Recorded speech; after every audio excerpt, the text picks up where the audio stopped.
What's she doing this time? Ooh, looks like street interviews. Paimon has a funny feeling that we might be in for an interesting time if we go check it out. Shall we? I see. So you believe that this warning letter was sent by the Phantom Weasel? Absolutely. I've said it before and I'll say it again. The Phantom Weasel never acts as you expect. He must have faked his own death 10 years ago using a body double. Now that he's back, I'm sure the guards who worked on his case back in the day are in for a headache, but however this turns out in the end, the one thing it won't be is boring. Couldn't agree more. As a journalist, I'm gonna get a lot of mileage out of this one. Thank you, sir, for your time. Now, whom should I interview next? Huh? Hey! What a coincidence! Fancy meeting you here. Perfect timing. So, the Phantom Weasel's latest warning letter. What are your thoughts? Yeah, this is the first time we're hearing of this one. Could you clue us in? Huh? Oh, sorry. Yes, this case is from a decade ago. I guess you wouldn't know about it. Well, not to worry. You're in good hands because I'm a professional. The story goes like this. 10 or so years ago, a phantom thief became active in the court of Fontaine. Known only as the Weasel, nobody knew his true identity, and the authorities never managed to catch him. Wow, cool! He sounds like one of those mysterious night burglars that you read about in novels. Precisely. Well, except the part where they actually have a good reputation.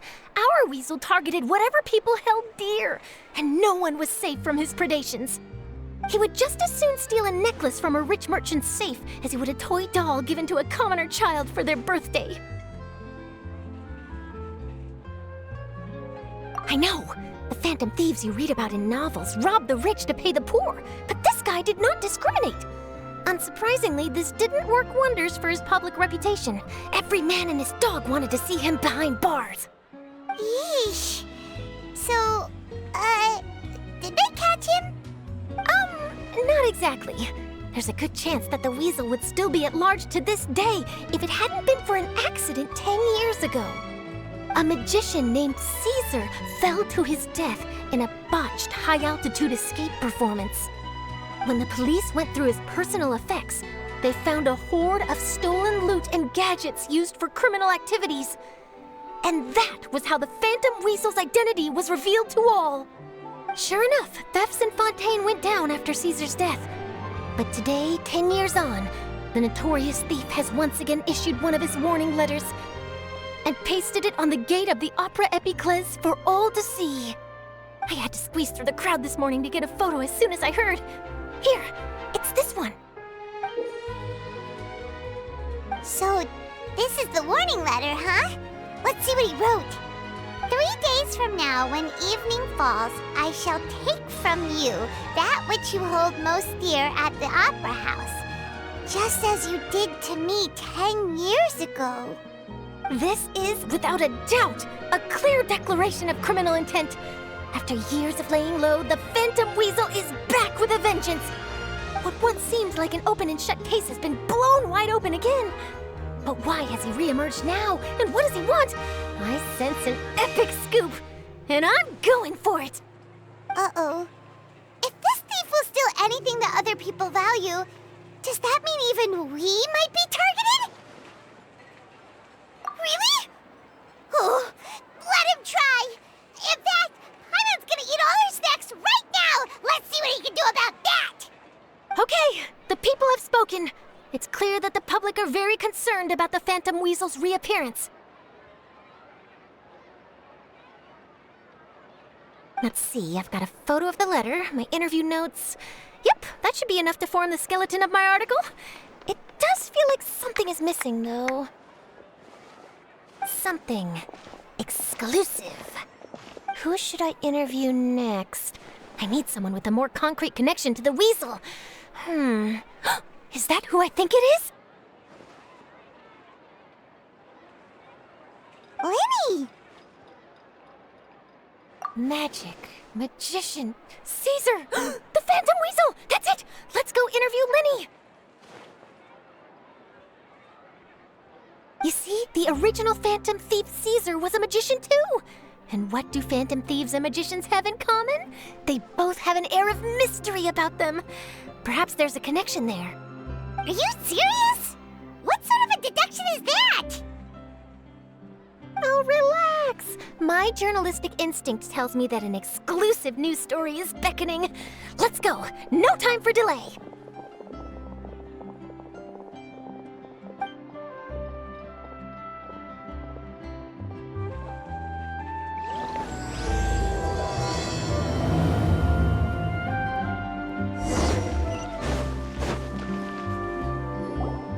Wow, Mr. Magician! How did you know which card I picked? Oh, it's simple. Come closer and I'll let you in on my secret. Magicians have a special skill called telepathy, which means we can read other people's minds. Really? Then, what am I thinking now? Well, first you need to relax, because I can see that you're clenching your fist in your mind, as if to say, no, I mustn't let him guess it. Aww. And now you're getting a little flustered. You're trying to find a way to empty your mind, to think of nothing at all. But the more you try to hide a secret, the easier it'll come out. You snuck out from home today, didn't you? You told your family a little lie so you could come out and play. Now, that's not a good habit. You can tell? Oh boy, you really can read my mind. Of course. Oh, and that's the end of my performance. You should really be heading home. Remember to apologize to your family, all right? They must be worried about you. All right, got it. Bye, Mr. Magician.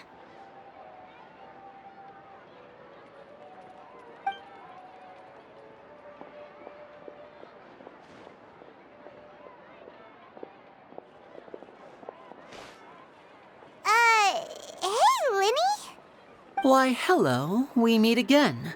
Are you looking for me? What's the situation? Well, why don't you guess, Mr. Telepathic? Oh, please. You didn't believe that spiel, did you? The power of telepathy is quite beyond me. I'm sure that child would beg to differ. Seemed like you were right on the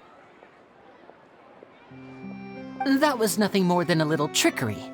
I made an educated guess based on his micro-expressions. That, plus the fact that he was the only kid here without his parents, and he looked as guilty as sin. He made it easy for me. You guys, on the other hand, let me guess. Don't tell me you're here for the Phantom Weasel, are you? Wow, got it in one! Is this more of your trickery at work? Wait, really? No trickery this time. It was pure luck. His warning letter's been the talk of the town, so I figured that maybe you were asking around about that. Bingo! I plan on writing a column reporting on the latest news about the Phantom Weasel. So, Lyney, what are your thoughts on this infamous thief's reappearance? To be honest, it makes me angry. Angry? Why? You read his letter, right? The Phantom Weasel claims he's planning something in 3 nights' time at the Opera House. That's the night I'll be performing there.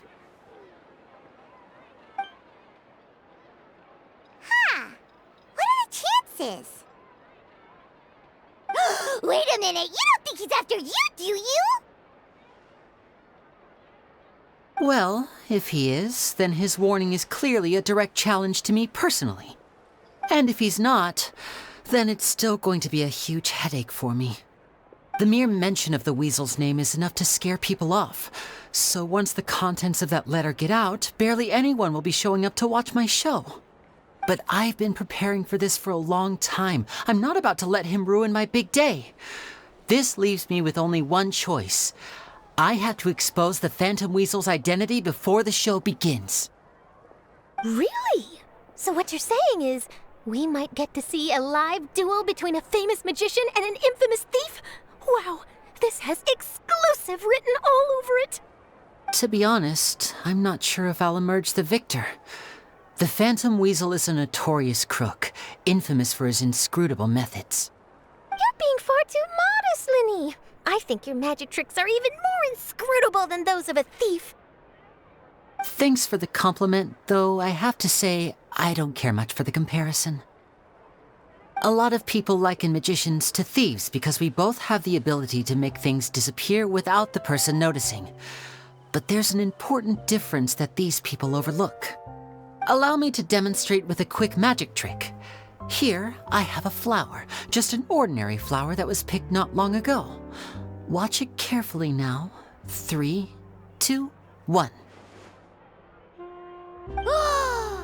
It's gone! That's the question. Where did it go? Therein lies the difference between us. Thieves make precious things disappear, but only magicians make them reappear. If I could now invite you all to check your clothes, there might be a surprise in there somewhere.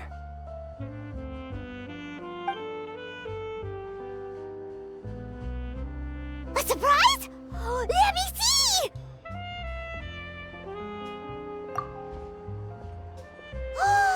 It's right there! But how? You haven't moved this whole time!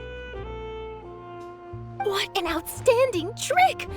Sorry, Lyney, it seems that my previous praise was woefully inadequate. Clearly, magic is the superior art form to theft. Don't worry, I didn't take offense. I just wanted to take the opportunity to perhaps change some of the preconceived notions you might have about magicians. Since Caesar's death, a lot of people associate magicians with criminality. It can be quite frustrating. I can imagine. Coming back to your trick just now, might I presume that you are well versed in floral symbolism? For example, magicians often use rainbow roses in their flower-related performances to represent passion and romantic encounters. But you used a Lumidu spell, which, if I'm not mistaken, allude to separations. I'm curious to know if there was any deeper meaning behind this choice? Impressive knowledge. It's no wonder you're such a successful journalist. But I'm afraid I don't know the first thing about floral symbolism. I'm just in the habit of using Lumidu spells in my magic. It sounds like something I should look into, though. I'll buy myself a copy of Fontaine's Floral Language Facts when I have some time. But it'll have to wait until this Phantom Weasel business is behind us. Well noted. In that case, this brings us to the end of our interview. I, for one, am looking forward to the final showdown between you and the thief. Please feel free to get in touch to update me on any further developments. Otherwise, I will of course see you at your show in 3 days' time, but let's hope the Phantom Weasel is caught by then. If there's nothing else, I'll be off. You've given me lots to work with here, and I've got no time to lose if I want to write that exclusive piece. I'll see you all later.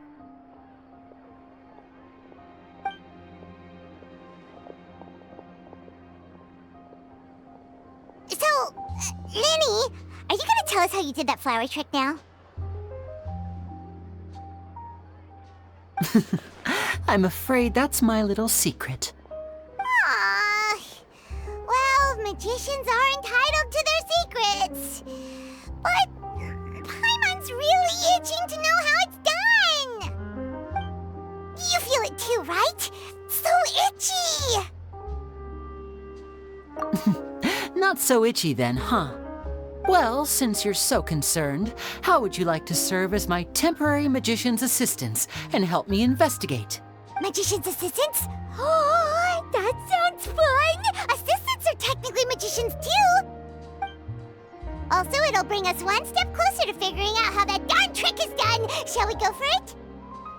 Excellent. Thank you for putting your trust in moi. The first thing we need to look into is who Caesar really was.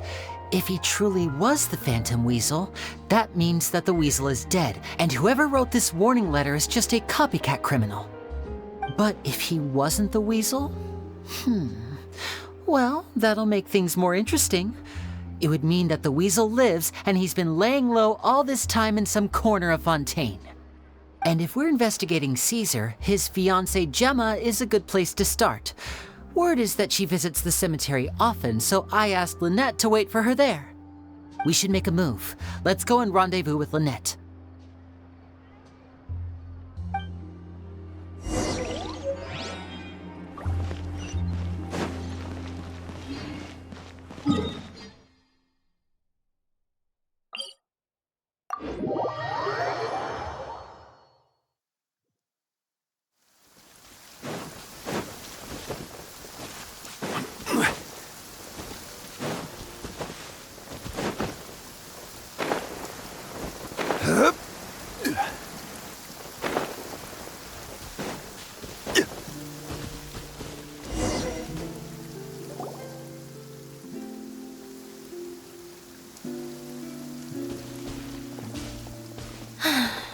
You took your time. Sorry, I bumped into the Traveler and Charlotte en route, and we ended up chatting for a while. It's been a while, Lynette. We're working as Lyney's temporary assistants in the investigation of the Phantom Weasel. Thank you. It's good to have you helping. So, what's the situation? Have you seen Gemma? Nope. I've been here a while, and she still hasn't shown up. How bizarre. Maybe it was bad intel. Well, we won't get anywhere by standing around waiting. Traveler, Paimon, let's go ask around.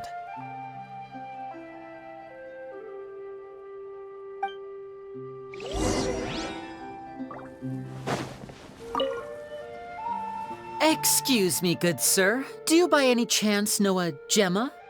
Gemma? You mean Caesar's fiancée? Sure I do. What's this about? I'm just trying to get a hold of her because I need her help with something. I heard she comes here a lot. Yeah, she does. Poor thing. It's no secret why either. She's heartsick. Ever since Caesar passed away, she's been coming here once every week to clean his grave. Often she just sits there in front of his headstone, lost in thought.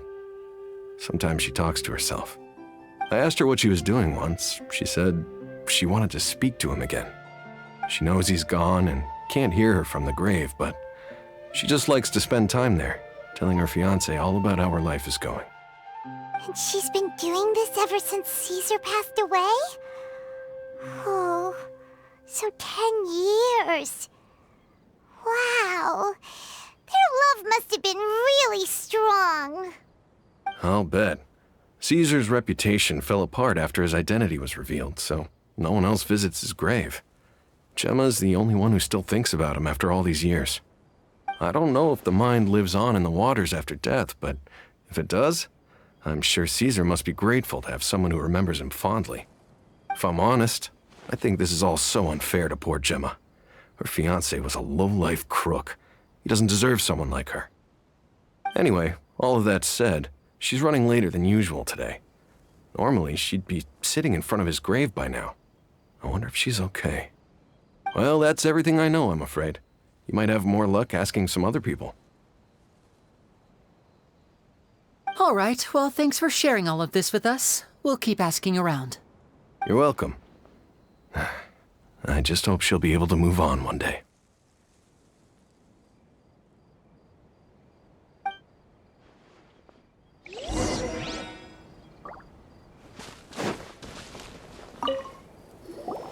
Did you hear the news? They're saying the Phantom Weasel's back. You're kidding. Wait, isn't he dead? I don't know anymore. All sorts of news flying around nowadays. I can never tell what's true and what isn't. But what if, just hypothetically, I mean, what if this weasel's the real deal and Caesar was framed? Called it. Seriously, 10 years ago, on the day it all went down, I said to myself, you know what? This guy's been set up. The Caesar I knew was a good guy. He gave balloons to children on the street, for Pete's sake. What, are we supposed to believe that he was a balloon thief or something? Give me a break. Oh, please. Weren't you the one cursing his name to high heaven when the police announced the news? You were all, that gosh darn lousy son of a, you think you know a guy, or words to that effect. Wait, did I say that? I don't seem to recall. Hello there. Sorry for disturbing you, but I couldn't help but notice you were discussing the Phantom Weasel. We're actually quite interested in this topic as well, but we're struggling to get to the bottom of it. Do you think you could spare a moment to tell us a little bit about Caesar? You've come to the right people. Yep, I was there. Back when Caesar used to perform magic tricks on the street. He was a great magician. The best trick I ever saw him do was pop a transparent balloon, only for a whole bunch of doves to fly out from the inside. I was right up close and didn't blink or look away once.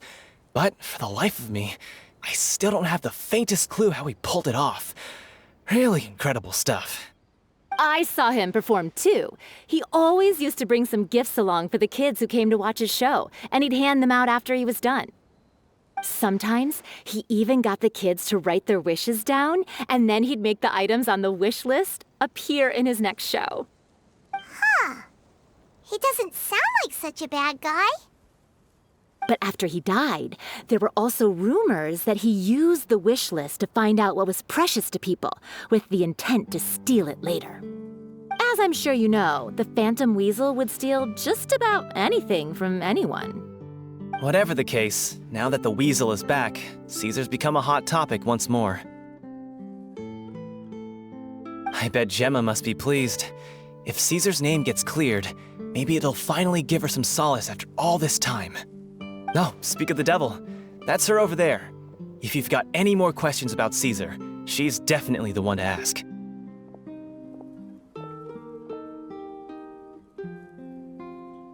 So that's Gemma. Is it just Paimon, or does it look like something's wrong? Wait, it looks like she's injured. Come on, let's see if she's okay.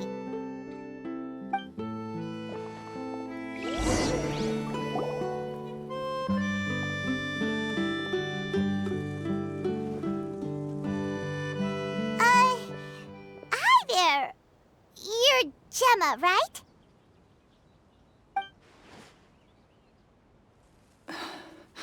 Who's asking? Don't be afraid, we mean no harm. It looks like you're injured. How bad is it?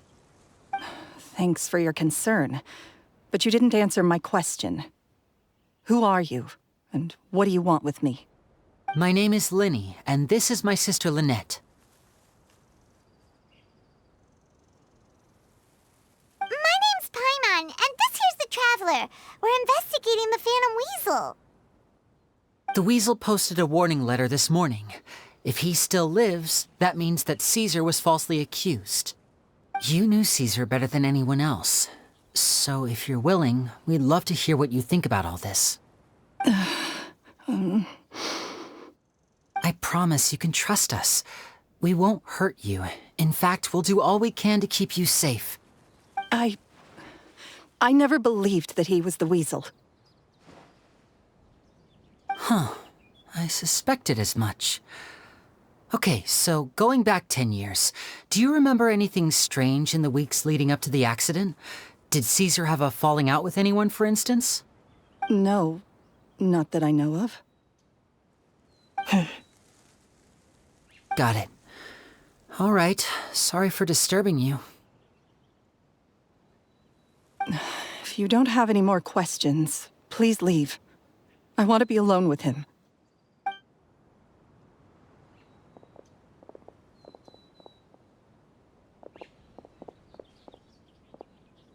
Judging by the look on her face, there's definitely something fishy about her. She's lying. She definitely knows something.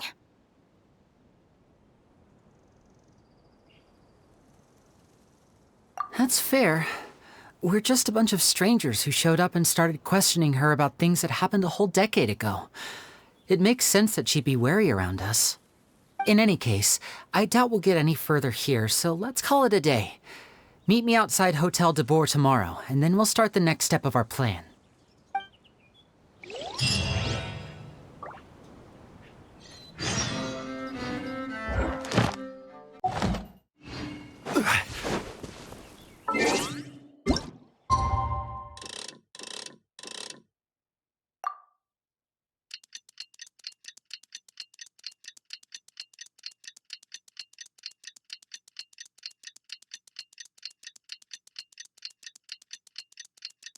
Over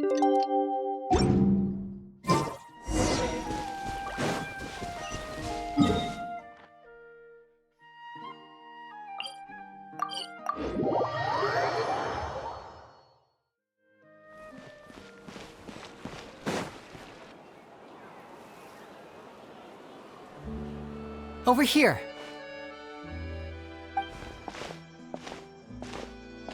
Lynette's not joining us today?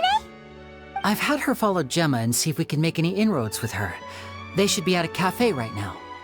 Still, I don't think that Gemma's likely to open up to us. So, we need a contingency plan. Today, we'll be looking into a guy named Lorenzo, Caesar's former pupil and assistant. When Caesar passed away, all the stolen goods discovered in his home were confiscated and returned to their rightful owners. But Lorenzo was the only one privy to all his magic secrets, and he inherited his craft. Before long, Lorenzo was the next big magician in town, his fame surpassing even that of his master, and it made him very wealthy. He's since left the magic scene, though, and these days, he's a wealthy businessman with his fingers in a lot of different pies. I had to pull a lot of strings, but I managed to get him to agree to a couple of drinks with me. Be warned, though, I hear he's got a hair-triggered temper. We'd best be careful.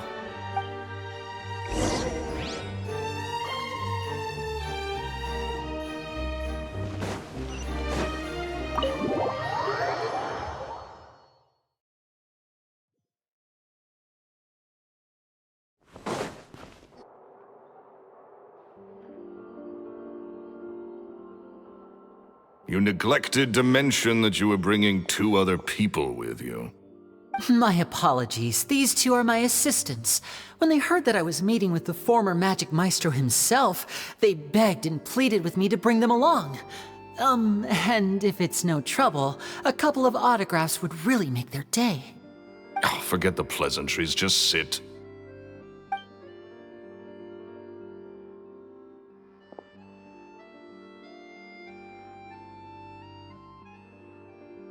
Get a load of this guy. Forget the pleasantries, he says, but he looks pretty happy about Lyney stroking his ego. I only agreed to meet since we're both magicians. Do me a favor and cut to the chase. I have more important things to do than drinking. Much obliged, sir.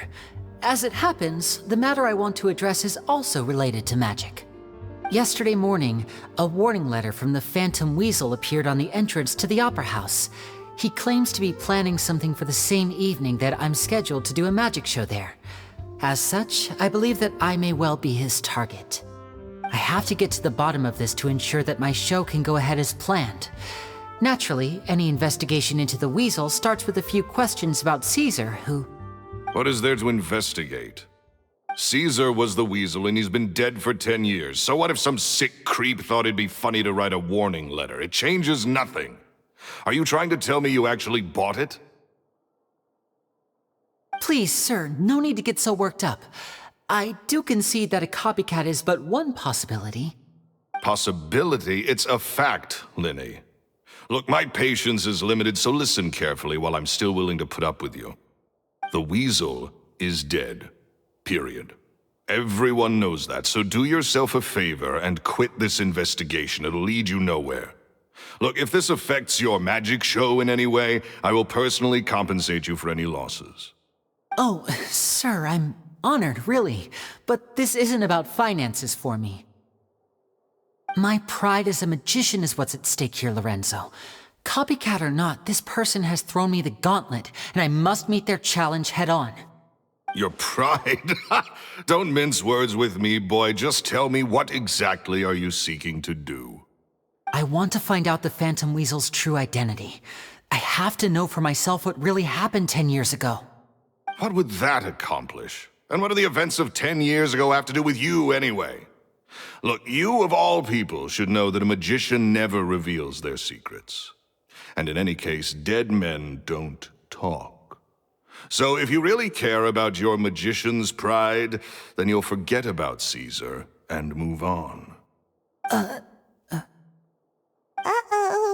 This is getting awkward. Lorenzo? Is that? Oh, it is you! I know that big, booming voice anywhere. What's up, my man? Wanna grab a drink with me? Another day, I'm busy. Oh, come on! You can't be all business all the time.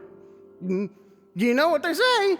Live fast, die young. You gotta learn how to kick back and relax once in a while. If I wanted your life advice, I'd ask for it. Now get out of my face and go be drunk somewhere else. Sorry, my good sir. I don't believe I've had the pleasure. Oh, hey! Edmondo. He and I are business pals. We worked together a bunch of times.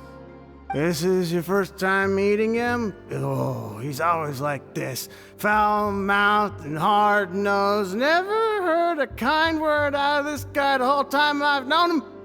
And he wonders why he can't get a girlfriend, despite being, what, pushing 40, 30, something? Anyway, point is, a lot older than when he first got rejected by the girl he was into. And he's still into, from what I hear. Shut up and get out of my face. Another word out of you and you can forget about doing business with me ever again. Do I make myself clear? Sorry, I may have had a little too much to drink. All right, I'm gonna leave. Don't work too hard.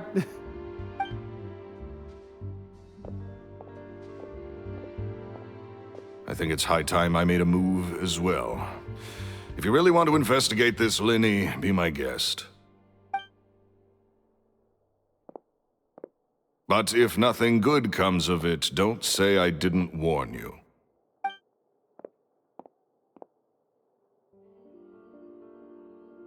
Well, that fell to pieces in a rather spectacular fashion. Any thoughts? Totally. And what was all that about compensating you for your losses? Why would someone you just met make an offer like that? He's gotta be hiding something. And not like Gemma. She was a little suspicious, but this guy's definitely covering something up. I think so too. We need to look into Lorenzo more closely. That guy Edmondo seems to know a thing or two about him. He only just left. Let's see if we can catch up with him.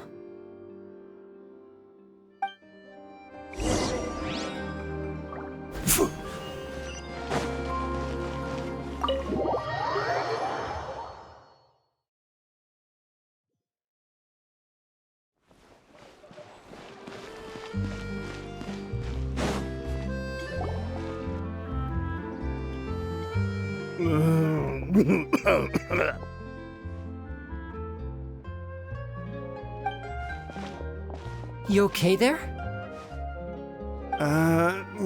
Who are you? Oh, it's you guys. Don't worry about me. I must have had one too many. I just need to ride it out.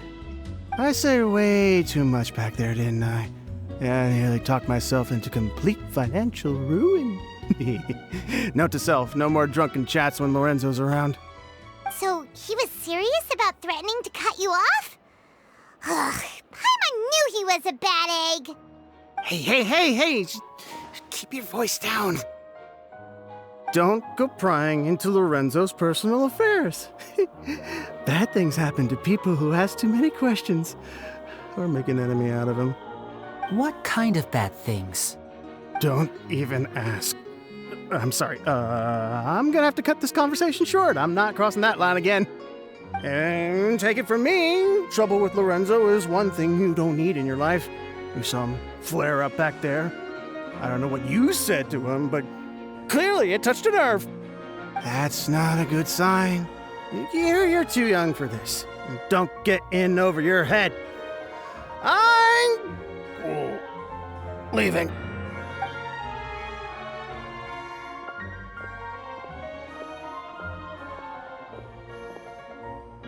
And there he goes. What do we do now, Lyney? Shh! I think we're being watched. Someone was listening in to our whole conversation. Don't say anything and don't look back. any altercation in the city will attract the guards. We'd better take this elsewhere.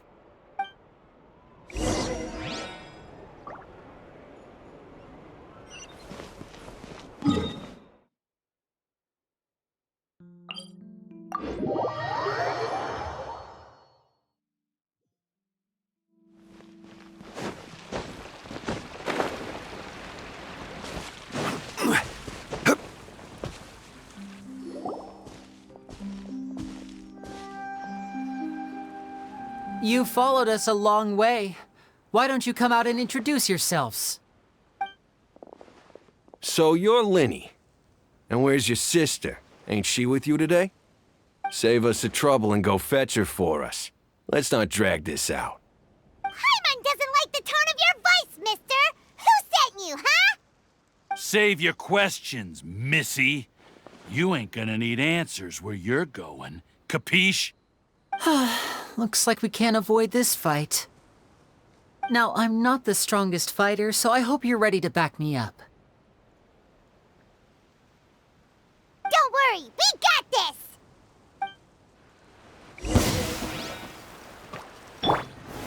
Gather!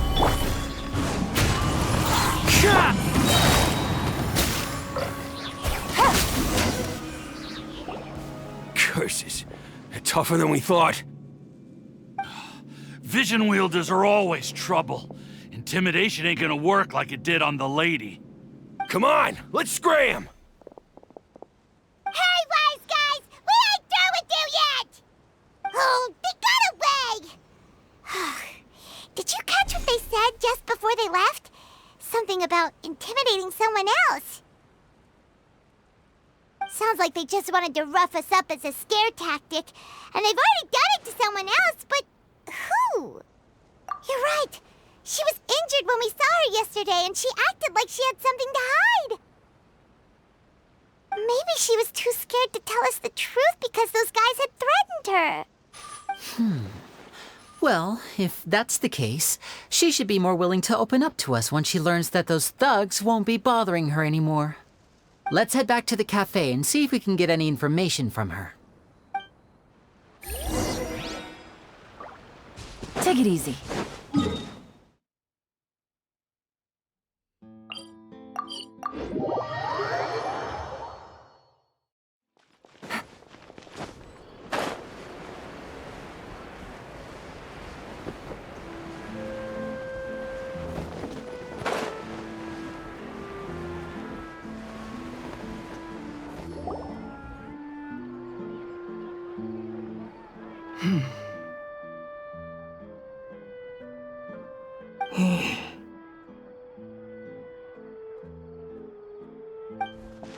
Gemma?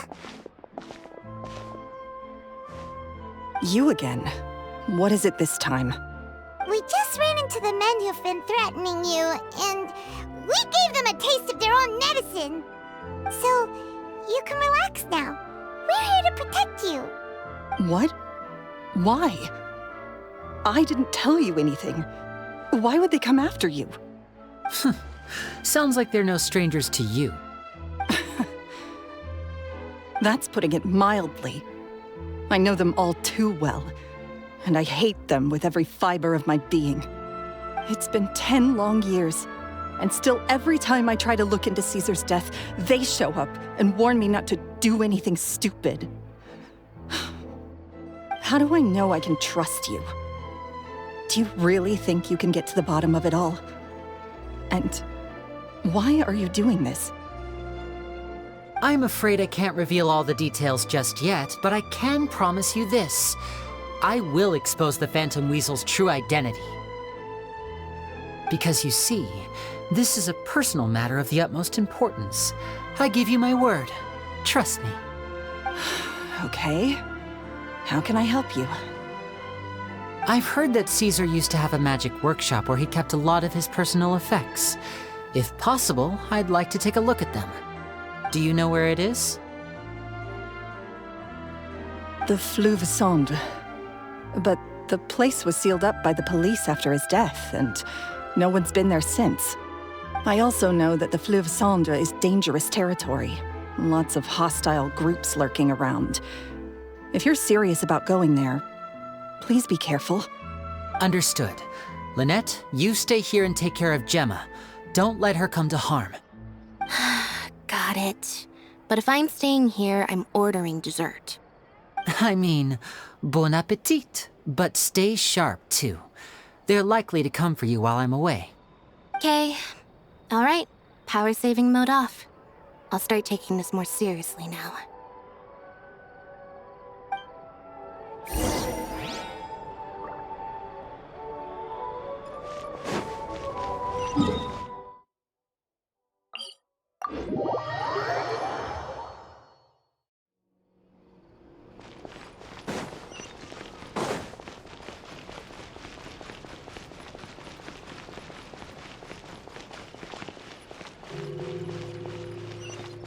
Take it easy.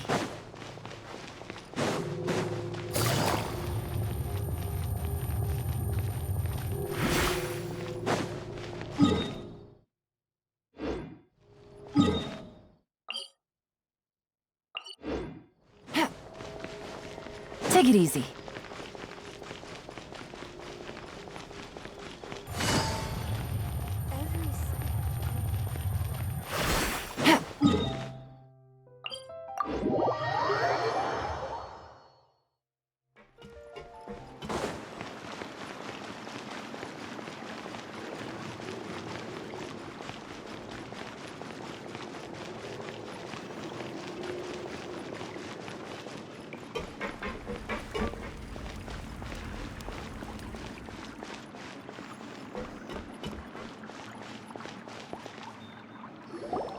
If Gemma gave us the right location, then the workshop should be right nearby. Huh. Looks like these boxes are blocking the entrance. Let's shift them away first. There we go. It should be just down here.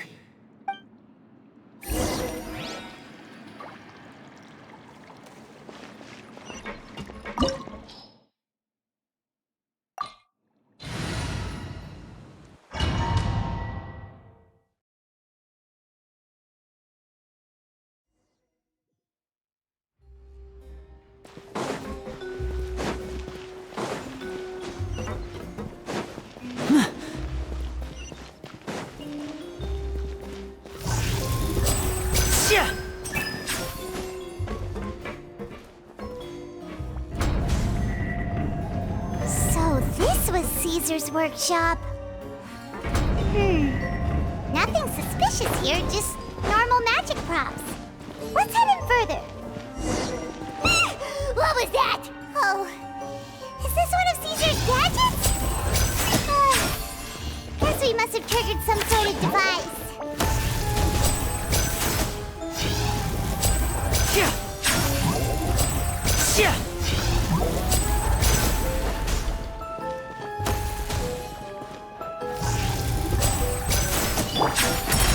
Solidify! Here comes the catch.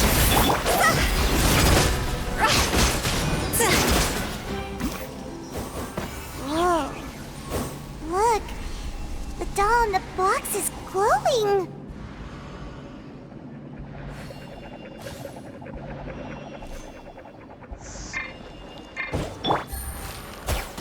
There's something written on the card on this doll. Let's take a closer look.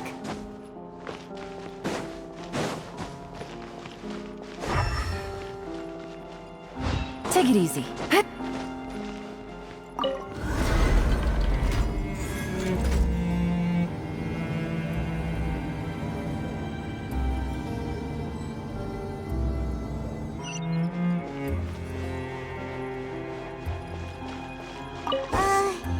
These magic boxes are moving. What do we do? One of them looks different from the rest. Let's investigate.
that's weird.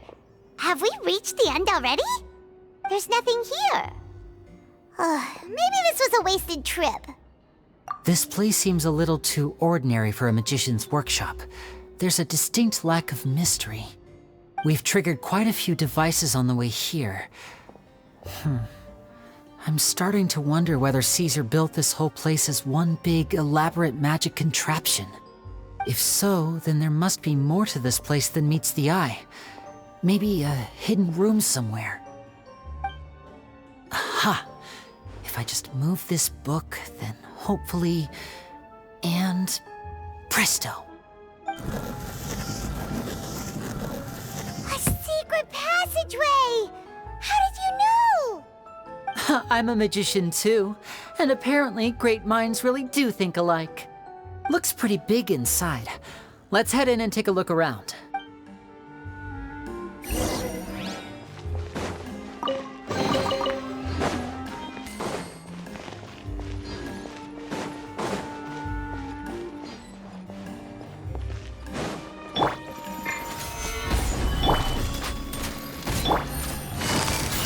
Gotcha. Take it easy. Things are about to get dicey.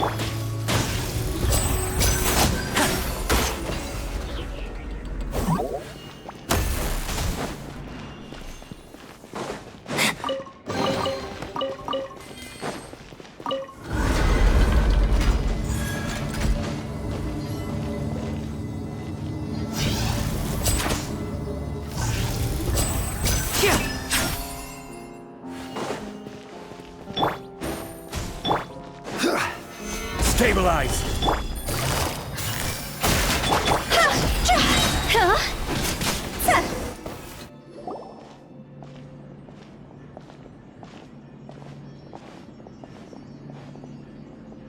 Why have you stopped, Lyney? Is there some device in that box? It just looks familiar somehow. Let me check this out for a second while you guys go on ahead.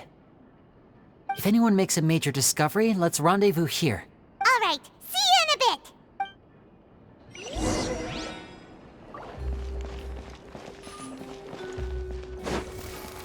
Go!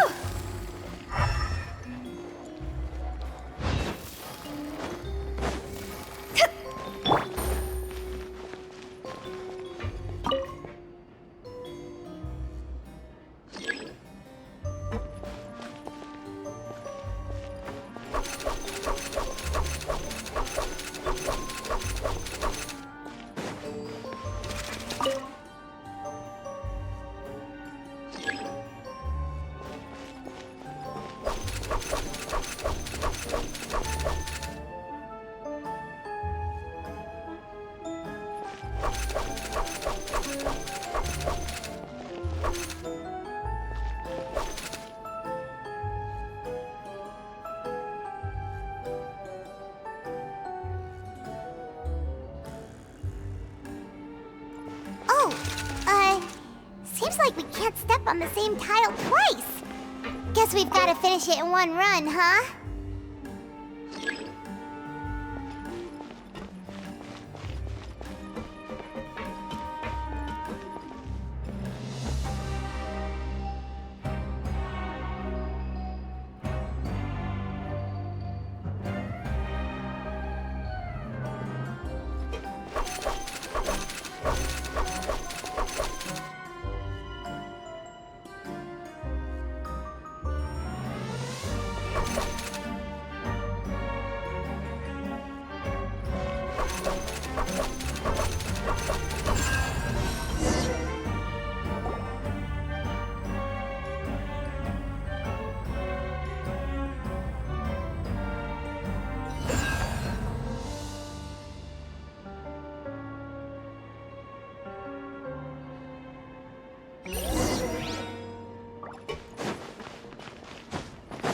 Wow!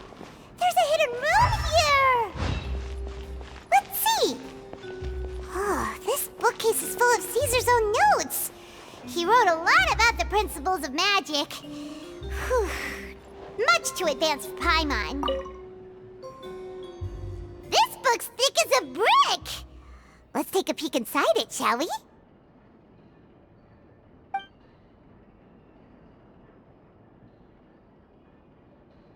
At one of my shows a few days ago, a child asked me how I pulled candy out of my hat. As a joke, I told the kid that the hat has a built-in wish-granting machine. Next thing I know, today a whole bunch of kids were pestering me to pull all sorts of things out of the hat. So I told them another white lie. The machine needs time to power up, but in the meantime, you can write your wishes down. Well, they took me up on that offer, enthusiastically. As I write this, I've only just got back from running around all over town, buying the things they wanted. Boy, are my legs sore. I wound up saving very little this month, but that's not a major issue. I now have a bigger problem. How am I going to hide all these things inside my hat?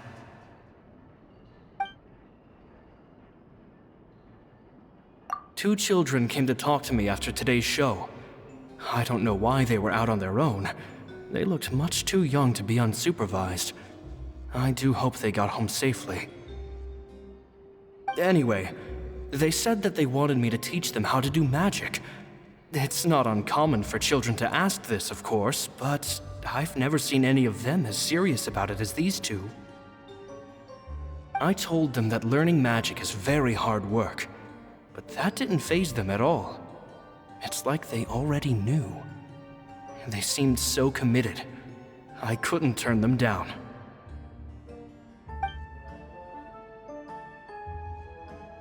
It seems like something's bothering Lorenzo lately, but he won't open up to me about it. Surely he's not upset that I agreed to teach those two children. I'll have to talk him around. I have a good feeling about those kids. They're naturally talented, and it seems like they're not new to the world of magic. They have all sorts of fantastic ideas. All I'm really doing is helping them develop a more professional standard training plan.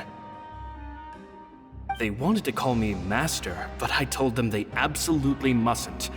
Any magician worth their salt could have taught them what I have. They're the geniuses here. Compared to them, I don't deserve to be called any sort of master. With time, I have no doubt that they could become far greater magicians than I. My only concern is why they're so mature for their age. I fear they've had to grow up too fast. I don't dare to imagine what they must have been through. Gemma thinks so too. She doesn't like being around them. Says that their eyes are too piercing. They don't bother me, but then again, I've never been the sharpest tool in the shed.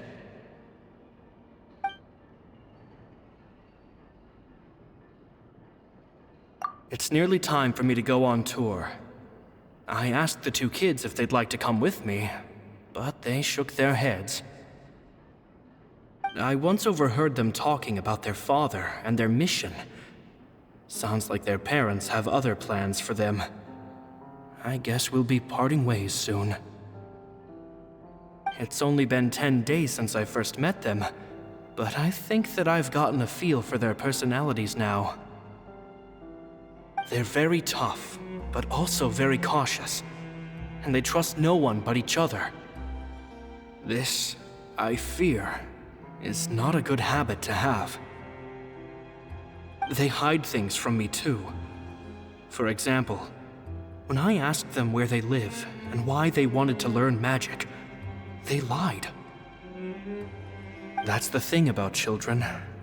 Whenever they're trying to cover something up, it always shows somehow. I can sense that their lives have been hard, possibly even dangerous too. They're not like other children. It's a shame that I can't do more to help them.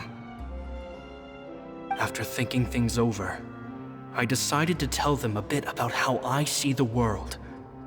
It's full of lies and falsehoods, and that is why we must find our own truth. P.S. I hope they won't find my nagging annoying. Children are so opinionated nowadays. Will it do them more harm than good for someone they've only known 10 days to lecture them like that? PPS. Maybe I'm overthinking this. Children aren't interested in grand philosophies. It probably just went in one ear and out the other. I bet they've already forgotten every word I said. Oh, Caesar, Caesar. Just mind your own business next time.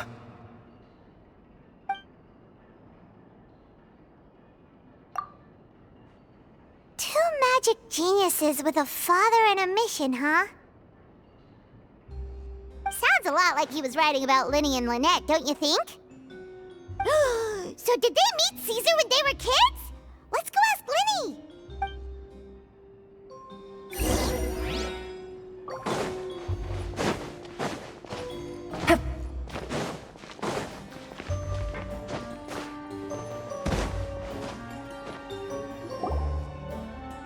Lyney? Shh, hold that thought. As I expected, there's a lot of fishy things going on in this place. Fishy? Uh-oh, what have you found? All in good time. Before we go over our new leads, I want to tell you how a high-altitude escape is performed. First, the magician slots themselves into a magic box in full view of the audience. The box is then suspended high in the air, and a short while later, the base automatically opens. At this point, a dummy will fall out of the box, but it looks real enough to grab the audience's attention, and they start wailing and screaming. Meanwhile, the real magician, who has by now blended into the crowd, waits for a good moment to make their appearance and put on a hysterical performance. Oh no! Is that me? Did I just fall to my death? Very vivid description. Paimon can really picture it. And then what? The audience's gaze then turns to the magician, and by the time they realize what's happened, the dummy has vanished, as if everything that just happened was some sort of shared illusion. Of course, that's just how I think the process should work, theoretically speaking. The inventor of this trick never performed it successfully. When the box opened, Caesar was the one who fell out, and not the dummy. He fell right to the ground from the highest point of the opera house. No one could hope to survive that fall, not without a vision at least. And no one else has ever attempted this trick since. My understanding of how it works is just based on what I could gather from his notes and the relevant gadgets here in his workshop. So Caesar's famous high-altitude escape has never been done, huh? Paimon was about to say how cool it would have been to see it in person, but if it's that dangerous, it's probably for the best that no one else tries to do it. Wait a second. So if a dummy's supposed to drop out of the box, then where does the real magician go? How does he get out? Glad you asked. That brings us to the secret of said box. This box right here is the one that Caesar constructed himself to use in the performance, and it's not as simple as it looks. Inside, there's a device that only the magician himself would know about.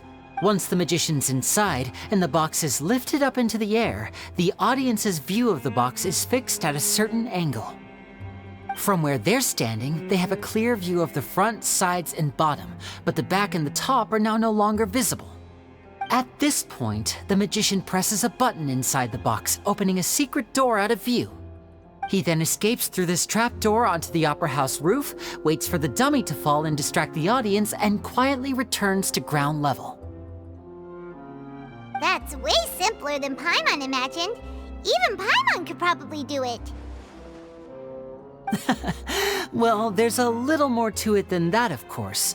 The hardest part of this trick is controlling the audience's mood and reactions. That takes an exceptional degree of showmanship. There's the falling dummy, the miraculous reappearance, the pompous performing. Maybe the magician would even have themselves tied up before it begins to strengthen the impression that there's no escape. Many days and nights of careful research and painstaking practice would have gone into this, all culminating in a performance just a few minutes long, but one that still manages to transform the shock and grief of a tragic accident to the joy and laughter of a mesmerizing magic trick.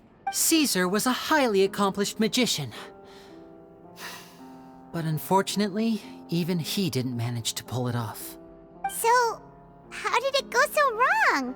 You said you found some fishy stuff here. Have you figured out what really happened? I can make a pretty good guess. I looked into the case files.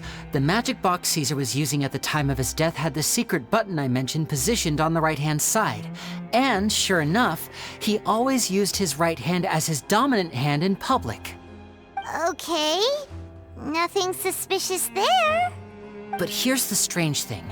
Most of the devices in this workshop have the mechanism on the left-hand side, including this box right here, which leads me to believe that Caesar was in fact left-handed. Because a magician can't afford to have their most basic habits stand out too much. People naturally focus their attention on the most important details of the task or situation at hand. But a magician needs to be able to redirect an audience's attention at will so as to avoid arousing their suspicion. The essence of magic is getting people to believe a lie. If even the truth raises eyebrows, the falsehoods become all the more difficult to mask. And so, Caesar trained himself to use his right hand to align with his audience's expectations. Great magic always requires sacrifices. But in his most stressful and nerve-wracking moments, and when no one was watching, reflex would kick in and he'd use his left hand. That's why he set his gadgets with the mechanism on his left. Exactly. I think that's likely what happened. Caesar would have been under a lot of time pressure during the escape. He'd have had mere seconds to open the hidden compartment, retrieve the dummy, then open the secret door and make a swift escape. But I'm sure he was confident. He would have rehearsed countless times to the point where it was second nature. He'd barely need to think about what he was doing because muscle memory would guide him through. So he opened the compartment, took out the dummy, checked everything was in order, and then went to leave. With his left hand, he reached for the button, and suddenly, his heart skipped a beat. It wasn't there. Much like when you reach for your keys but find your pocket empty, his mind needed a moment to process what was going on. Instinctively, his left hand would keep feeling around for the missing button, maybe for another second or two, until the bottom of the box gave way. With the stakes being as high as they were, just a 2-second delay cost him everything. The authorities would find nothing suspicious and conclude that his death was due to his own error. When in reality, someone switched the boxes, and they did it to murder him. But how would they be able to make the switch without being noticed? That would be difficult to pull off, no? It would have to have been someone who knew that he was left-handed, and who could move his props around without arousing suspicion. Someone who was always by his side. Isn't that right, Lorenzo? You just couldn't let sleeping dogs lie, could you? There's not a lot of people who'd go to all this trouble for some magician who died 10 years ago. I didn't want to have to do this, you know. Silencing you the hard way just creates more problems for me to deal with. But I gave you your chance. I hoped you'd do what's good for you and back off like the lady, but you disappoint me. You mean Gemma? So you are the one who's been threatening her! Yes, although however stubborn she might be, she was never much of a liability. But you people, you never even knew him, but for some reason you just wouldn't drop it. Which is why you can't leave this place alive. Take them out, and make it quick. Do your worst!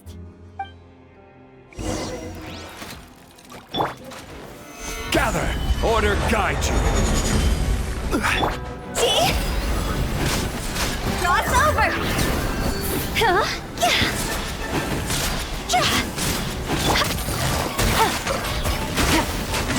Here comes the catch. Step right up. Shit! Around!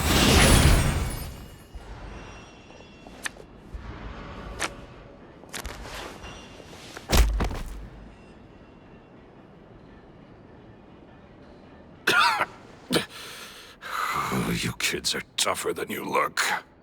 Had enough yet, Lorenzo? Your cronies can't help you now.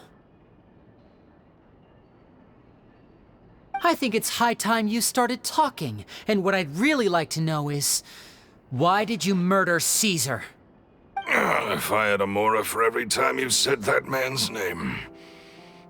Of course you idolized Caesar, everyone else did. But I was the real genius magician. Me! He was just an amateur who did cheap tricks for gullible children. I was the one who made magic into the fine art it is today. The aristocrats doffed their hats to me! So it was jealousy. Jealousy. Hatred, more like. I hated Caesar. All he cared about was his magic. He lived and breathed it. He poured everything into his street performances and his stupid tours like it was just a hobby to him, never bothering to think about Mora. What sort of fool devotes their life to the art of deception and never has a Mora to show for it? But the people loved him, didn't they? Oh, how they looked up to him. No one gave me a second look. All I ever heard was, "Oh, your master's amazing, isn't he?" Amazing. Yeah, so amazing that he was completely broke. Every other apprentice was living it up at their master's expense, but no, not me. I put in all the work, mastered all the skills, and it brought me nothing more than the life I already had. He forbade me from using magic to trick people out of their mora. There was nothing he hated more than that. And with his reputation in Fontaine, it was too risky for me to go it alone. As long as he was alive, if I dabbled in my own brand of money-making magic, he would expose me, and it would destroy me. I had to kill him. There was no other way. He had to go. And this was your only motive? It was reason enough. What other motive would I need? Well, I was under the impression that there might have been other factors at play. For instance, maybe you were in love with Gemma, but she was engaged to Caesar. In love with Gemma? Don't be ridiculous. Guess I was wrong about that then. Next question. Are you the Phantom Weasel? I am. Caesar was so strict with me. He insisted that his way was the right way, that the sole purpose of magic was to bring joy to the world. I never bought into any of that. I was more interested in the practical value of magic. Sure enough, it helped me fill my pockets with all kinds of valuable treasures. Oh, yeah!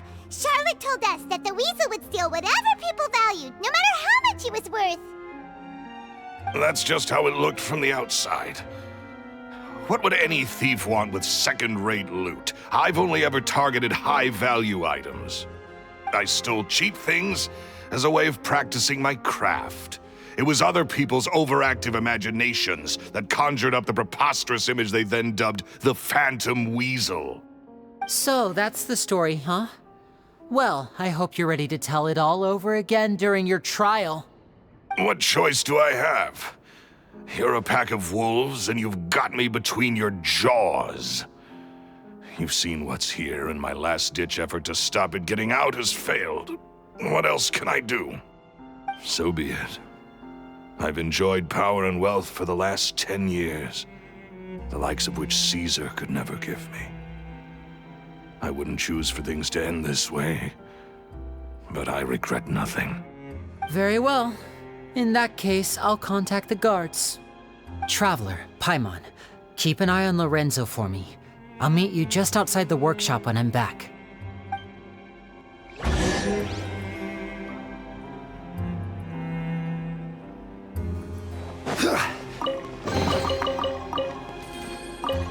least I can finally stop looking over my shoulder now.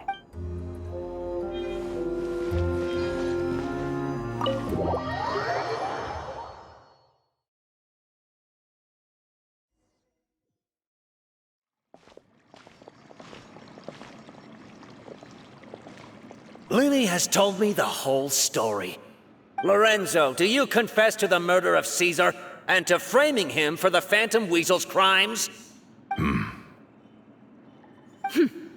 Look who's finally developed a conscience. What kind of disciple murders their own master? I hope it was worth it, because they'll be hell to pay.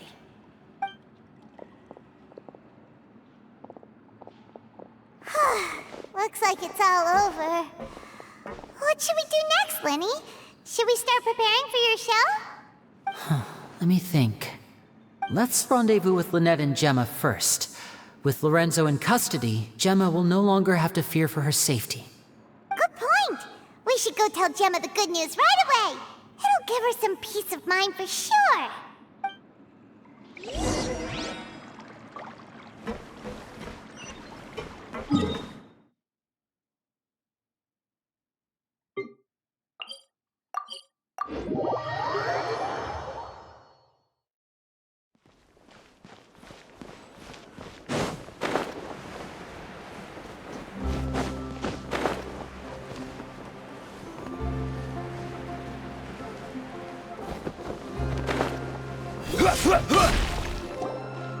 Ah, you're back.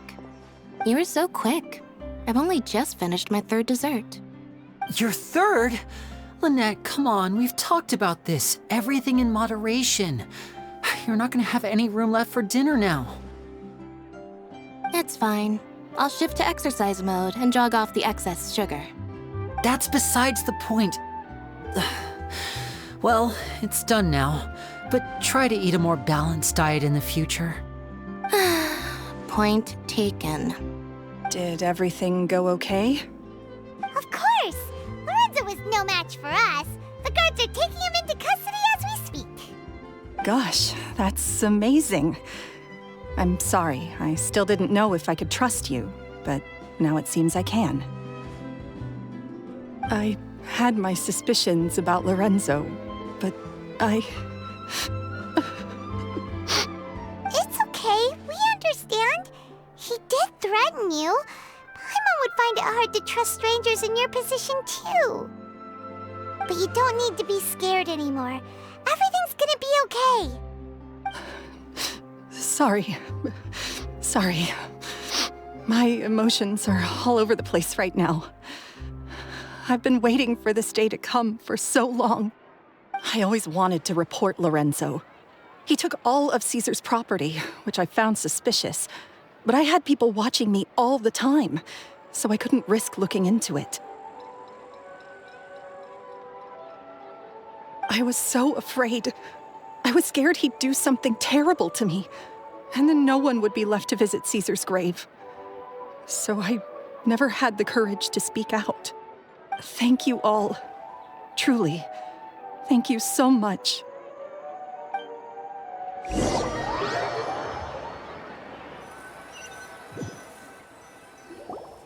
Thank you all for clearing Caesar's name. I never would have guessed that Lorenzo was the real Phantom Weasel. He never showed any signs that there were problems between him and Caesar in public. From the outside, it looked like they got along great. And to think that lowlife's been living life to the fullest all this time, while Caesar's name was getting dragged through the mud. It's a travesty. At least his soul can finally rest in peace now, thanks to your efforts. If only I'd realized before it was too late. Don't blame yourself, Gemma. This isn't your fault. Yeah, you still have the rest of your life to live. Caesar wouldn't want to see you spending it feeling guilty. Cheer up, Gemma. My brother's doing a magic show at the Opera House tomorrow evening. Would you like to come along? It might raise your spirits. This show will be a special one. We're holding it in Caesar's honor. In Caesar's honor? Really? Oh, thank you. I'll be there. Great. We'll see you tomorrow evening. Traveler, Paimon, don't be late. Don't worry, we'll be there. No way are we gonna miss out on a free magic show. Wait, Paimon feels like we're forgetting something. Oh yeah, Caesar's diary!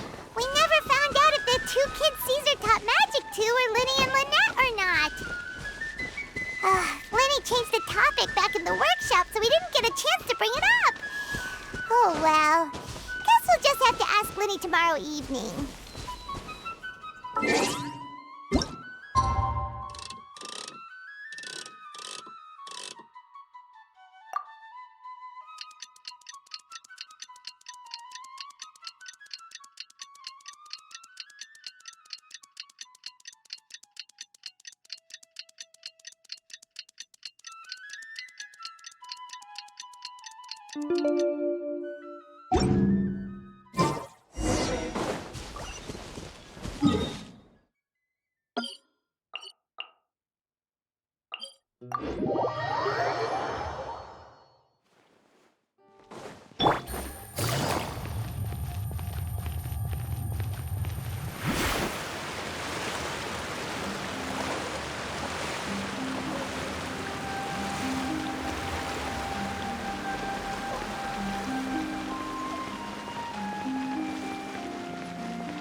Excited to see another of Lyney's magic shows!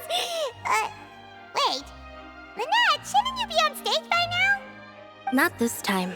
My brother's going solo today. So I'll be watching with you. Good evening, ladies and gentlemen. I hope everybody's ready because the show is about to begin.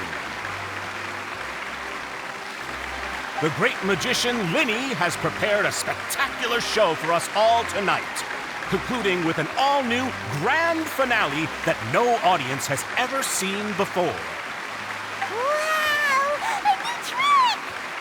Thank you all so much for coming.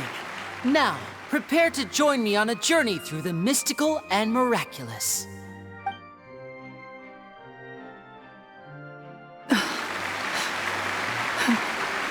Exciting stuff, isn't it? Yes, it's just... It reminds me of him. No wonder. Caesar was a famous magician too. So, how did you two first meet, Gemma? Well, I was out on the street once, and I saw him performing for little children. Children love magic, because they're willing to believe in things that can't be rationally explained. Caesar had this amazing way of bringing them into a dreamlike world. And somehow, I felt drawn to him too. So I went up and asked him to do a trick for me. Aw, that sounds so romantic. What trick did he do? It was with a flower. He took it in his hand, snapped his fingers, and it magically appeared on my head. I was so happy that day. No one had ever given me a flower before that. Oh, that's so cute! Actually, now that you mention it, Lyney's done that one before. Is that right? Then I suppose he's a romantic at heart, just like Caesar. So let's treasure the time we have with him. After all, you never know when the people dearest to you might be gone. That's right. It's all over now. Paimon doesn't really know how to comfort you, but at the very least, no one's gonna be intimidating you from now on. You can breathe easy at last, right? Right. Yes, you can breathe easy now, Phantom Weasel. See? Even Lynette says... Wait, what? The Phantom Weasel? Lorenzo escaped? Where is he? What do you mean, Phantom Weasel? As Lyney once said, a performer's job is to commit fully to their role and put on a flawless performance for their audience. But once the bag of tricks is empty and the curtain falls, it's time to end the show. The spotlight is no place for someone with no more cards up their sleeve. It's been 10 years, Gemma. Aren't you tired of the grieving widow act? I think it's time to put an end to it. What are you talking about? Paimon doesn't like this riddle. Traveler, Paimon doesn't like where this is going. Come on, say something! Ladies and gentlemen, I hope you're all enjoying the performance so far. There will now be a brief intermission, after which Lyney will perform the most electrifying act of tonight's show, the one we've all been waiting for. The final performance will take place outside of the Opera House, so please make your way outside in a calm and orderly fashion. The Phantom Weasel never did like public places, did they?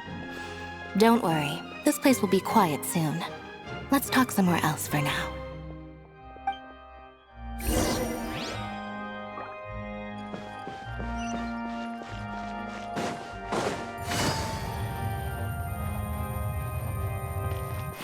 Take it easy.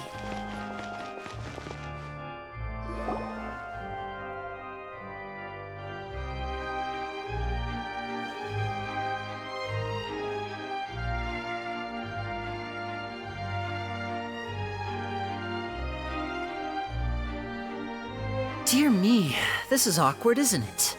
And unfortunately, I'm all out of gadgets, so I'm afraid I can't do any tricks to liven up the mood. This is a big mistake for a magician to make, but thankfully I do have a backup plan. Now, who wants to hear a story? Lyney, don't we have more important things to address right now? Lynette accused Gemma of being the real Phantom Weasel a moment ago. Oh, what the heck's going on? All in good time. Magicians are good at guessing what people are thinking. I know the questions you want to ask. And as it happens, the story I'm about to tell might answer a few of them. Really? Well then, let's hear it! Paimon's dying of curiosity here!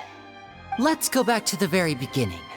A decade ago, when the Phantom Weasel was terrorizing the court of Fontaine. She never missed a target, never left a trace, and no treasure was safe from her thieving hands. But as her infamy grew, so did the readiness of the police, and her opportunities to act became ever fewer. Every day, she ran the risk of being exposed for who she was. Of course, she could not simply take this lying down, and before long, she found her ticket to freedom. She would create a scapegoat, a false weasel to close the chapter on her behalf. After weighing her options, she set her sights on a renowned magician, Caesar. After all, magic and theft shared enough similarities for people to buy the story when the truth came out. So then what? Being the master deceiver she was, the weasel easily earned Caesar's trust. Now all that remained was to frame him for her countless crimes. But as she was considering how to make her move, she noticed Caesar's aggrieved pupil, and a new thought entered her mind. Maybe I don't need to get my hands dirty after all. At her encouragement, Lorenzo tampered with Caesar's magic box, causing him to fall to his death. Afterwards, Lorenzo seized his master's property, and the weasel set about tarnishing Caesar's reputation. Two co-conspirators committed the perfect crime.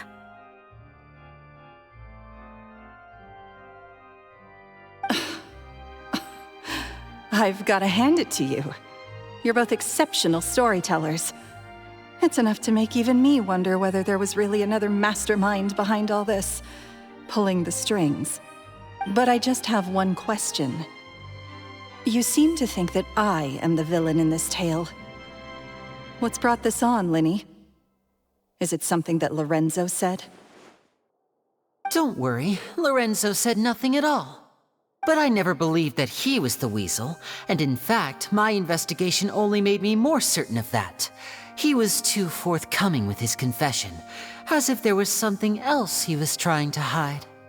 How disappointing. So you'd sooner trust Lorenzo than me, even without a shred of evidence? A magician is an expert at playing the audience to get the result they want. And I have no doubt that you, Gemma, are equally talented in this regard. With a little help from Lorenzo, you put on a very convincing performance. The lovesick fiancé, whose devotion to her betrothed is unshakable, even under threats of violence. Caesar was maligned and hated by all for 10 years, but you? Everyone sympathized with your plight. Who would suspect for 1 second that the lovely young lady always seen weeping in front of Caesar's grave was actually the mastermind behind his demise? No, not that poor lady. Perish the thought. Wait, so you mean the whole intimidation thing was just a hoax? Gemma and Lorenzo were both in on it? But why would Lorenzo agree to that? And why didn't he sell her out even at the end instead of admitting to being the weasel himself? Yes, why indeed? Maybe Gemma herself could enlighten us on that question. Well, Lyney, if you're so confident in your version of events, then I think the answer should be obvious. Having killed Caesar with his own hands, Lorenzo was plagued by overwhelming guilt. Revealing the Phantom Weasel's true identity would serve no purpose. But if the Weasel remained free, then she could take care of Lorenzo's loved ones. An excellent answer, though sadly a little dull. Is that right? Well, don't let me bore you. If you'd care to change the topic to something more interesting, I'd be much obliged. As a matter of fact, there's one thing I'd really like to understand. Why would the real weasel have targeted things that only have value to other people? Could you shed any light on that? Of course. After all, we're just telling stories here, aren't we? If I had to guess, I would say that the real weasel must have had a terrible childhood. Left to fend for herself after her parents died young. Betrayed, scorned, beaten. She'd scrounge waste paper from garbage bins to draw on, using twigs and dirt for lack of ink and pen. She'd sew ugly ragdolls from whatever scrap material she could get her hands on. This was her only source of happiness in life. But it was all she needed, and she was content. Until the world decided that even this was too good for her. Once again, she was betrayed. And this time, everything was taken from her. She felt like life was a miry pit that dragged her further down the more she struggled to escape.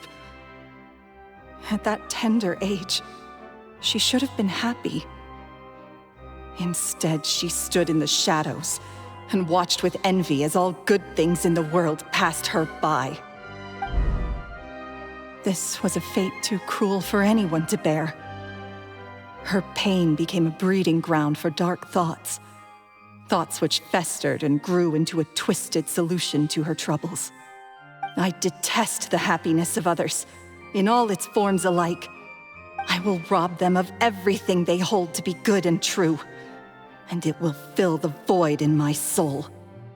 That's some pretty heavy stuff. Now it all makes sense. Does this story satisfy you, Lyney? Yes, it is quite to my tastes. Thank you for helping to clear up my confusion. Huh. That's right. What drove you to write that letter, Gemma? What were you trying to achieve there? Because without that, none of this would have ever come to light. She didn't write the letter. After 10 long years, I'd hoped that the Phantom Weasel would be consigned to the history books by now.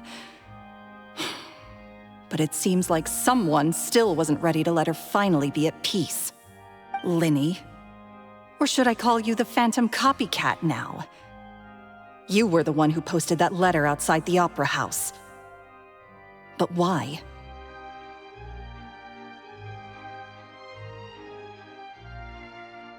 Very sharp, Phantom Weasel. Still as shrewd as ever. Well, no need for me to be coy about it. Our goal was to clear Caesar's name. The most straightforward way to change the public's impression of Caesar was to force the Weasel to show themselves. That's it? You had no other agenda? Of course we did. We made it quite clear in the letter, I believe.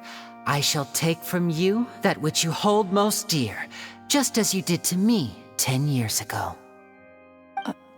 10 years ago? You mean Caesar's death? You met him? Wait. Oh, I get it. You were those two obnoxious kids. It's been so long, and you're all grown up now. I didn't recognize you. He taught you magic back then, didn't he? For what, 10 days or something? And you went to all this trouble. Why? Because you feel like you still owe him something?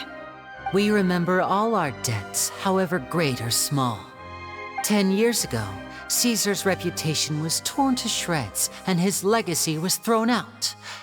10 years on, and no one cares what the truth is anymore. But we did not forget, and so we came to find you. And? What exactly did you take from me? I'm still standing, as you can see. Lorenzo has admitted to everything. I'm free. Free?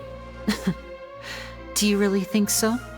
Caesar once told me that even though the world is filled with lies and falsehoods, we must find our own truth. I think that applies to you too. Truth can take many forms.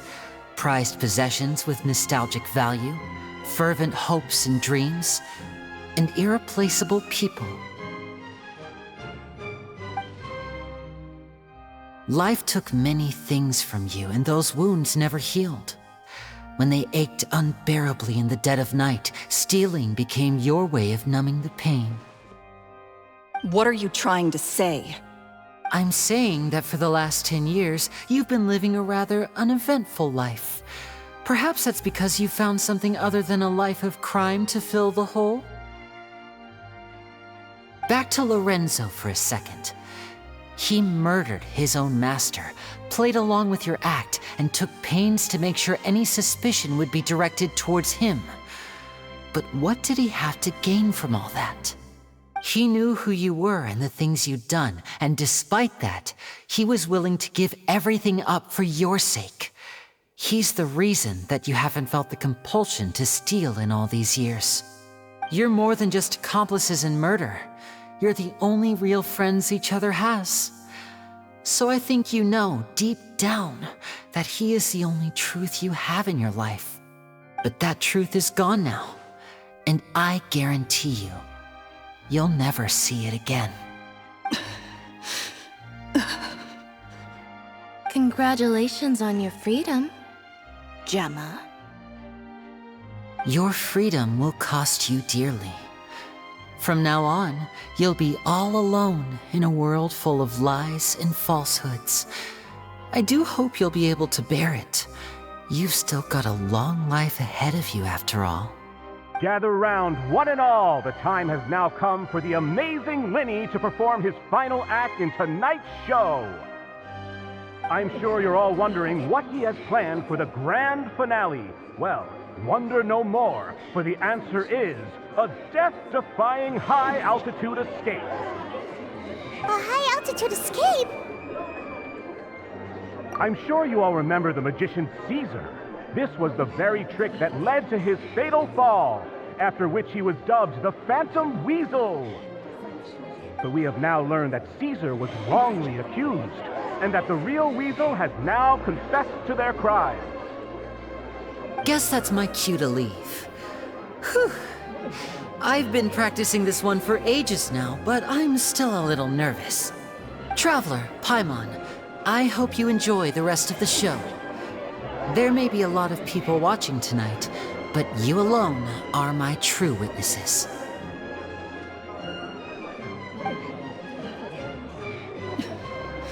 Lyney, wait. You two hid a lot from Caesar. He went to his grave without ever knowing your secrets. So what about now? Are you an open book? Or are you still the same as ever?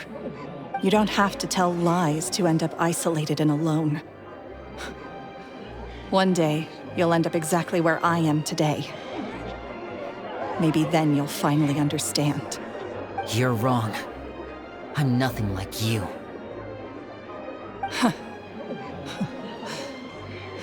So,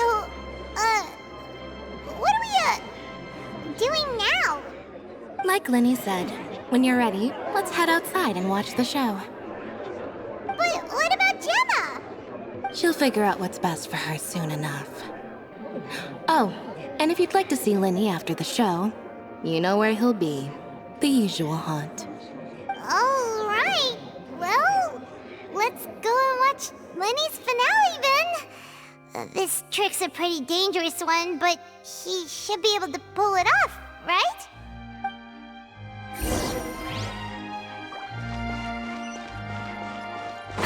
Take it easy.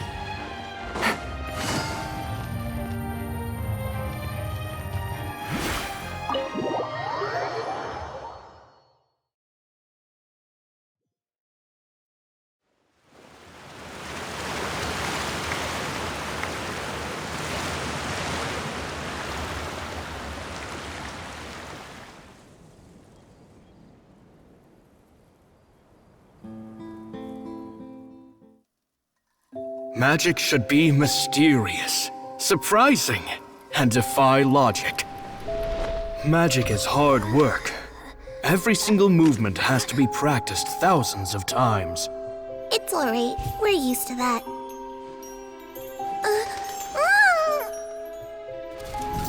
We're sorry.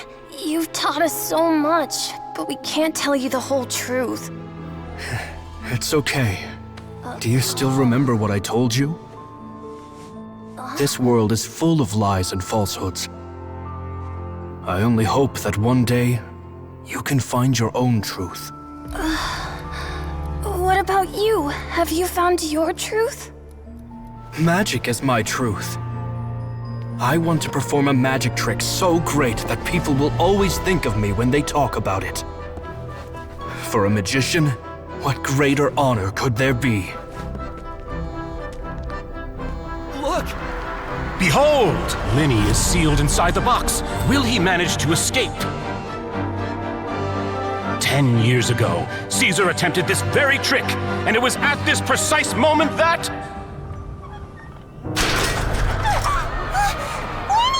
Watch out!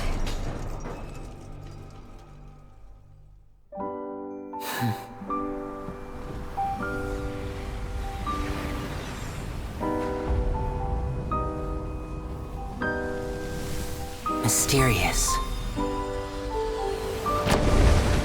Surprising. And logic-defying.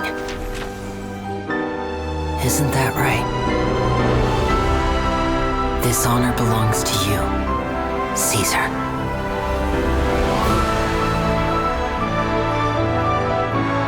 I'm just sorry it's a little late.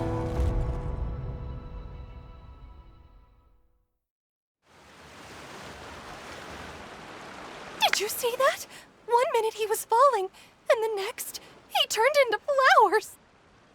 How could he possibly have done that? How mysterious. I didn't blink once. He just vanished, right in front of my eyes. What a heart-stopping magic show!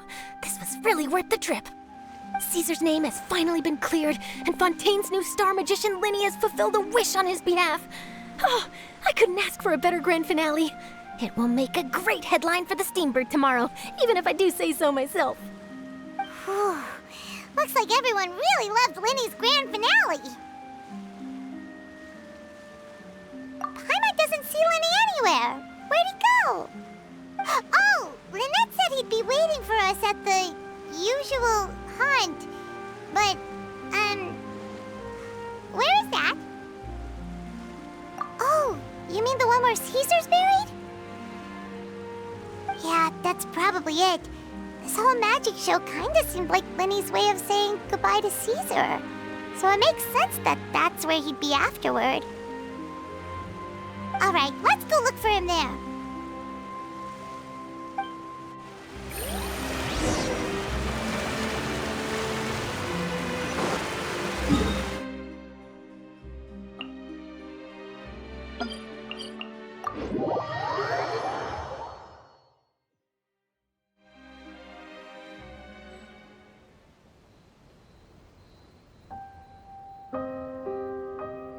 Take it easy.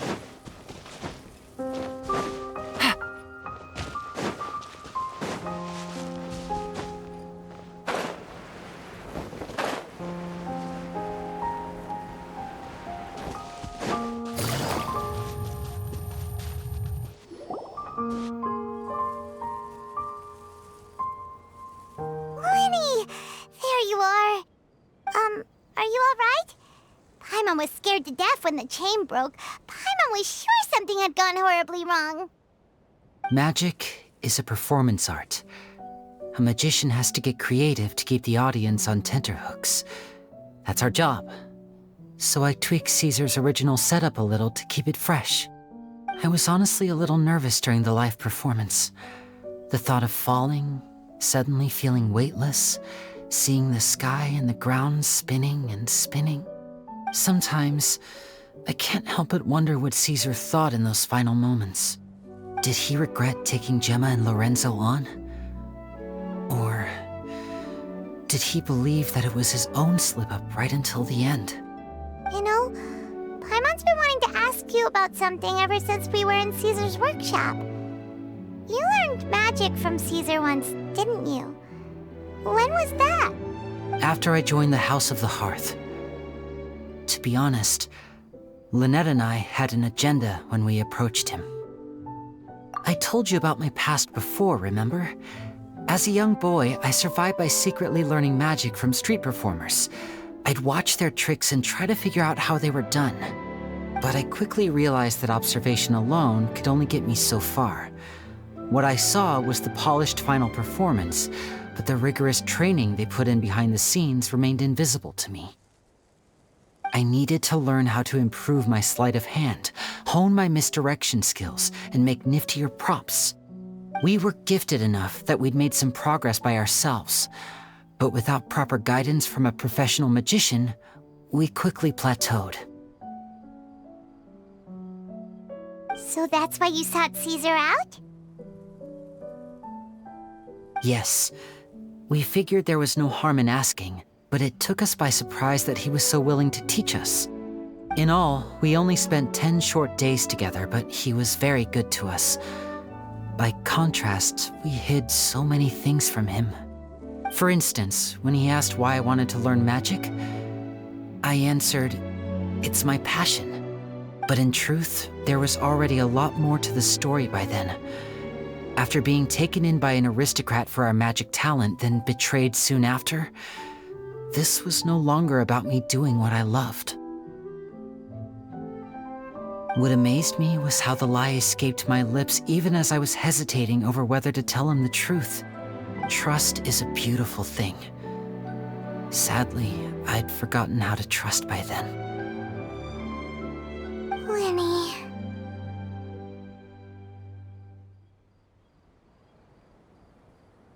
Still worried about the way I feel? You really are a gentle soul, aren't you? But don't worry, I'm used to it now.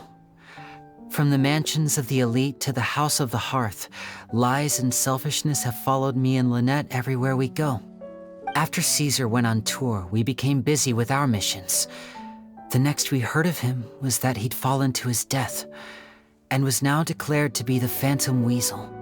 That night, I remembered his smile. But as I lay there, I didn't know what to say to him. To keep secrets is to put up walls. The longer you keep them up, the less you let people in. Then, one day, you look around and realize your life is like an empty auditorium after a show, full of seats once occupied by all the people who left. But I guess that's the price we have to pay. You only realize how much someone really meant to you when you lose them completely. That's why I was so confident this would hurt Gemma. Because I felt it for myself.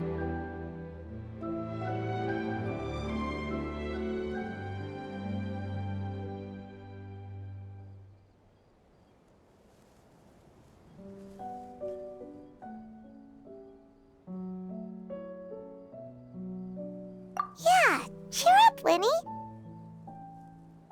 We've had to say our fair share of goodbyes during our journey, too. But whatever happens, Paimon always believes in what tomorrow brings. Delicious food, fun toys, and the traveler by my side. Paimon just needs to focus on things like this, and all the unhappy stuff goes right out the window. You know, Traveler, doesn't that kind of make you Paimon's truth? Exactly. It's the same for me and Lynette. We are the truest thing each other has in the world, and nothing can replace that. Life has taken plenty from us, like it did from Gemma. But at least it left us with each other. That's what gave us the strength to get through the darkest days. That's why the darkness never consumed me, and why it never will. Maybe we live in the shadows too, but we remember every precious ray of light that shines through. All right, time to lighten this conversation up a little. What did you think of the show tonight? Were you happy with it? It was amazing! Paimon just wishes we hadn't been so distracted with the Gemma situation. We spent most of our time in the Opera House just talking and pretty much missed the entire first half of the show. Lyney, could you do just one more trick for us? Whoa, that's a bit of a tall order, I'm afraid. The show's just finished, so my sleeves are decidedly card-free right now. Aw, come on! Surely you can think of something. The Lyney Paimon knows can do anything if he puts his mind to it. Oh, all right then. I'll give it a go, but only because it's you. Watch closely. I have a flower in my hand. You liar! There's nothing in your hand! We ain't going along with this! Huh? My goodness, you're right! But I could have sworn I brought one here with me. Okay, try this. Count down with me. 3, 2, 1. 3, 2, 1! Now, have another look around. Maybe the flowers appeared somewhere else. Really? Let's see.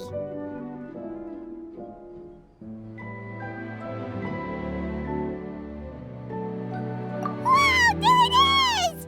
Oh, this is a different flower from the last time, right? This one's called, oh yeah, a rainbow rose. But more importantly, Paimon has to know how the trick is done. Please, Lyney, pretty please! Well, if you want to learn magic, you'll have to start by addressing me as teacher. Ugh. Fine. Please, teacher, please! Since you asked so nicely, I'll share one little tip with you. Namely, the student of magic cannot solely rely on others being prepared to reveal their secrets. You have to observe, think, and find the answers for yourself. Is that it? Look at the time. We shouldn't linger here too long. Thanks again for coming to see my show. I bid you both good night. I look forward to seeing you again. All right, fine. See ya. Shall we head back now, too? Oh, Paimon can't wait to read The Steambird tomorrow. Paimon bets Lyney and Caesar will be plastered all over it. Let's head to the Steambird's offices tomorrow morning and see what we can find out.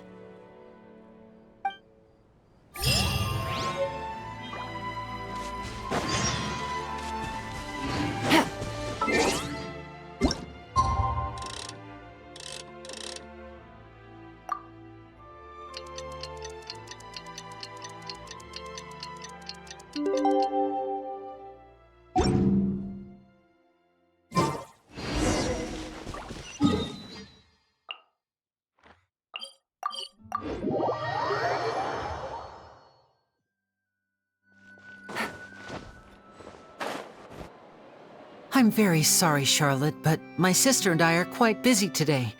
I'm afraid we'll have to decline this interview. Oh, please, Lyney, I'll only take a moment of your time, if you would be so kind. Huh? What's happening here? I spent all night writing my piece about the Phantom Weasel, and it was going to go to print this morning. But just as dawn broke, I suddenly received news that Caesar's fiancée, Gemma, had contacted the guards and confessed to having been the real Phantom Weasel all along. That was quick. Hmm? Too late, bro. That was quick, you say? It sounds like I've got some catching up to do. Please, fill me in. Whoops. Aha! My instincts did not lead me astray. You do have something to hide. Gemma turning herself in must have something to do with Lyney's performance last night. Maybe watching my high-altitude escape trick reminded her of a better time with Caesar, and she could no longer ignore the voice of her conscience. Huh. Okay, then. Wait, no, there must be more to it. If that's all it took for her to have a change of heart, how did it take her 10 whole years? Well... Oh, I remember now! You and Gemma were nowhere to be found after the show. What happened between you? Quickfire question! Where did you all go after the show? Oh, we went to the cemetery and Lyney did a private magic trick just for us. Actually, glad you mentioned it, because that reminds Paimon, guess what? Lyney started using rainbow roses in his tricks. What? I don't recall ever having received a rainbow rose from you myself. Is this supposed to mean that they're more important to you than your own sister? No, I just, What now? Oh, did Paimon say something wrong again? This is getting pretty awkward. What do we do, Traveler? Seems like this interview wasn't meant to be. Well, never mind. There's always next time. Forgive my persistence, but when there's explosive news waiting to be found, I can't turn away. The news about Gemma has already made waves, and I'll stop at nothing to get to the bottom of it all. Apparently, one of the things she said to the guards was that her final wish is to see Lorenzo one last time. There's clearly a web of complicated relationships there. Can't blame me for being curious. All right, I guess I'll leave you to continue the rest of your conversation in peace. Bye for now.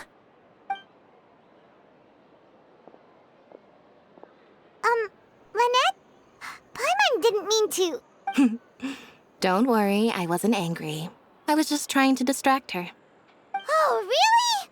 Oh, thank goodness. You scared Paimon there. Phew. You and me both, Paimon. You and me both. At least it did the job, right? Please, take good care of that rainbow rose. I'd be really upset if you lost it.